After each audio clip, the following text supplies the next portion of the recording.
அல்ஹம்துலில்லாஹ். புகழனைத்தும் அல்லாஹ்வுக்கு உண்டாக்குமாக. அல்லாஹ்வுடைய மாபெரும் கிருபையினால் 9ஆம் நாள் தராவ் தொழக்கூடிய ஒரு பாக்கியத்தை அல்லாஹ் நம்மளுக்கு தந்திருக்கிறான். அல்ஹம்துலில்லாஹ்.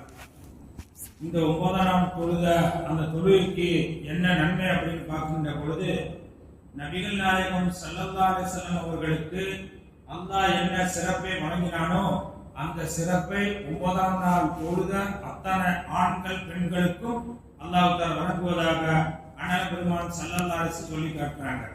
நாம பார்க்கின்ற பொழுது உலகத்தில் ஒவ்வொருவருக்கும் ஆசை, நான் நிம்மதியா இருக்கணும், என்னுடைய வியாபாரம் நிம்மதியா இருக்கணும், பரக்கத்தா இருக்கணும், என்னுடைய குடும்பம் நிம்மதியா இருக்கணும், எனக்கு உள்ளத்துல நிம்மதியா இருக்கணும், எங்க போனாலும் எனக்கு நிம்மதி கிடைக்கணும் அப்படின்ட்டு எல்லா மனிதர்களும் விரும்பக்கூடிய ஒன்று.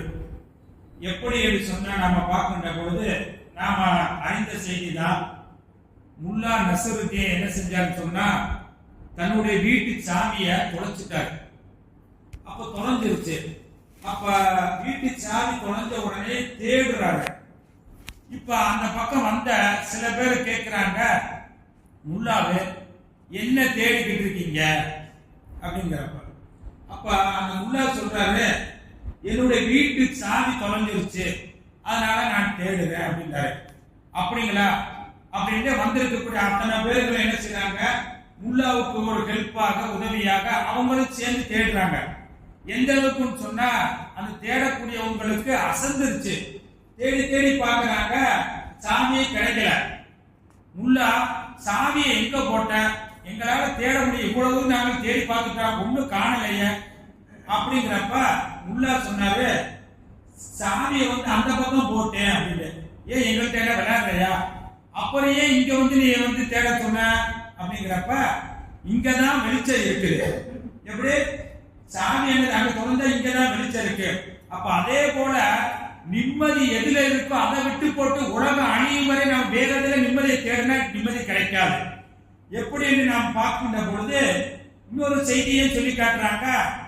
ஒரு ஆளு ஒரு என்ன செஞ்சாரு, நிம்மதி இல்ல. அப்போ ஒரு பெரியவரை போய் நாம சந்திப்போம் அப்படின்னு போறாரு. அப்படி சந்திப்பதற்காக போகக்கூடிய தருணத்துல என்ன செஞ்சிருக்காரு, போகக்கூடிய தருணம் அந்த போகக்கூடியவர் நல்ல வசதி வாய்ப்பு உள்ளவர், ஒரு பண பையோட போறாரு. ஒரு பெரியவர் என்ன செஞ்சிருக்காரு, மரத்தடியில உட்கார்ந்து திக்ரு செஞ்சுக்கிட்டு ஒரே இதா இருக்கிறாரு. இப்ப போய் இவர் போனவர் சொன்னாரு, பெரியவரே எனக்கு ஒரே நிம்மதி இல்ல, அதுக்கு ஒரு வழியை சொல்லுங்க அப்படிங்கிறப்ப அவர் காதுல வாங்கல. அவருடைய வேலையை அவர் செஞ்சுக்கிட்டு இருக்காரு.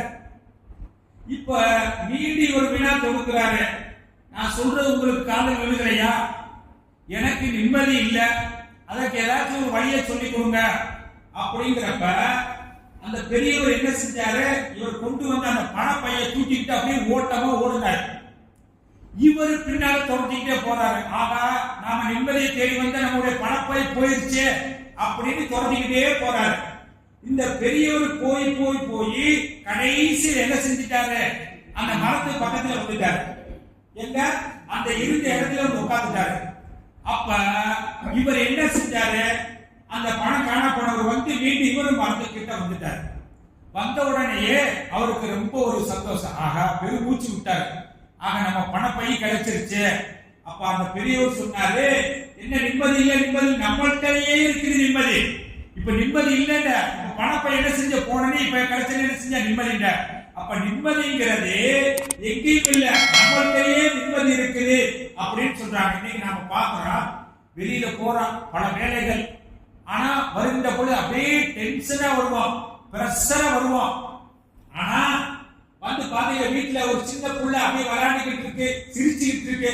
அந்த சிரிப்பை பார்த்த உடனே நம்மளுடைய டென்ஷன் பிரஷர் அப்படியே ஃபுல்லா இறங்கிடும். எப்படிங்க, வெளியில பல கஷ்டத்தை சிரமத்தோடு இருப்போம், உள்ள வந்தனையே நம்ம புள்ள அல்லது பேர பேத்தி சிரிச்சு அப்படியே சந்தோஷமா இருக்கிறப்ப வெளியில இருக்க அந்த பிரஷர் அந்த டென்ஷன் எல்லாம் அப்படியே இறங்கிடும். ஆனா அந்த பிள்ளைய பாத்தீங்கன்னாக்க என்ன செஞ்சு தெரியுங்களா, பவுடர் அடிச்சா அடிமா, ட்ரெஸ் போட்டு வெளியில கூப்பிட்டு போனாலும் போய்க்கிறோம், ட்ரெஸ் போடாம நீ வெளியில அடிச்சுட்டு போனாலும் இருந்துக்கிறோம், என்ன செய் சாப்பாடு கொடுத்தாலும் இருந்துக்கிறோம், இட்லி எதை கொடுத்தாலும் காரணம் அந்த அந்த புள்ள அம்மாட்ட ஒப்படைச்சிருச்சு, நீ என்னைய என்ன வேண்டாலும் செய்ய. அதே போல நாம ஒப்படைச்சோம் சொன்னா குழந்தை எப்படி தாய்க்கு ஒப்படைச்சிருச்சு, என்னை ட்ரெஸ் போட்டுட்டு வெளியே கூட்டு போனாலும் போ, ட்ரெஸ் போடாம கூட்டு போனாலும் போ, என்ன கொடுத்துட்டாலும் சரி ஒப்படைச்சதுனால அந்த பிள்ளைக்கு ஒரே சிரித்த முகம்தான். அப்ப அதே போல நாம நம்முடைய காரியங்களை அல்லாஹ்விடத்தில் நாம ஒப்படைச்சிட்டா நமக்கு நிம்மதி கிடைக்கும்.